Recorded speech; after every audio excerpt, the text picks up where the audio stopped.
আমার জীবনে দেখুন আমি এই প্রথম রাধাবল্লভী বানালাম আমার নিজের হাতে।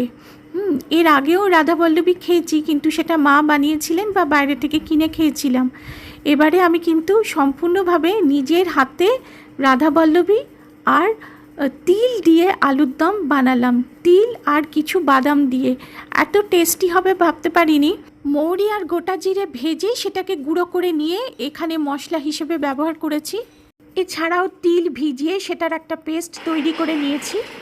এই আলুর দমটা কিন্তু সম্পূর্ণ নিরামিষ আলুর দম। আমি এই আলুর দমে পেঁয়াজ রসুন একেবারেই ব্যবহার করিনি, শুধু আদা আর টমেটো, তিল আর মৌরি ও গোটা জিরে যে মশলাটা বানিয়েছিলাম সেটা দিয়ে রান্নাটা করেছি। ফোড়নে জিরে আর তেজপাতা দিয়েছি, আর পেঁয়াজের পরিবর্তে আরেকটা জিনিস ব্যবহার করেছি, সেটা হলো অনিয়ন শুট, মানে পেঁয়াজ পাতা। ভীষণ ভালো লেগেছে খেতে। আর তারপরে গরম গরম চা, একেবারে জমে গেছিল ব্রেকফাস্টটা।